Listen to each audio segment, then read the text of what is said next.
சுந்தரம், மணி 2:30 சாப்பிடாம இன்னும் எழுதிக்கிட்டே இருக்க? என்னம்மா, அப்பா தான் ஒண்ணும் வரலையே. அப்பா அந்த சேர்ந்து சாப்பிடலாம். உங்க அப்பா தினமும் 2 பேருக்கு சாப்பாடு கொடுத்துட்டு தான் சாப்பிடுவாருன்னு உனக்கு தெரியாதா? தெரியுமா, உங்ககிட்ட 2 சாப்பாடு பார்சல் வாங்கிட்டு போனதும் தெரியும். அதனால என்னப்பா, நாளைக்கு சேர்ந்து சாப்பிட்டா போச்சு.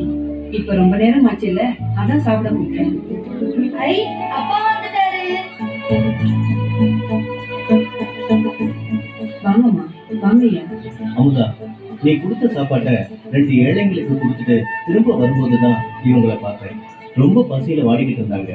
அதனாலதான் வீட்டுக்கே அழைச்சிட்டு வந்தேன். அதனால என்னங்க, எங்களுக்கு வீட்லயே சாப்பாடு போட்டுடலாம். வாங்கம்மா, வாங்கய்யா. சுந்தரா, வாப்பா.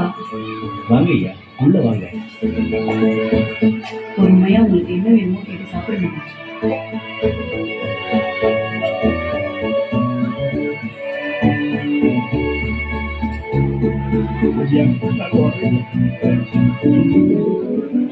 ஐயா, எங்க மனசார சொல்றோம், இப்படி பசின்னு வர்றவங்களுக்கு எல்லாம் வயிறார சாப்பாடு போட்டு அனுப்புறீங்களே, நீங்க நல்லா இருக்கீங்க, ரொம்ப நல்லா இருக்கணும். நாங்க வர்றீங்க.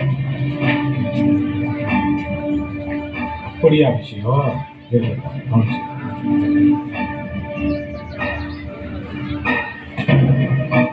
ஐயா, நீங்க இப்படியே உட்காந்து எல்லையை மட்டும் பிடிச்சிட்டு இருங்க. உங்க கனவை வேற ஒருத்தர் நிறைவேற்றிக்க போறான். என்னடா சொல்ற? என்னத்துக்கு சொல்றது?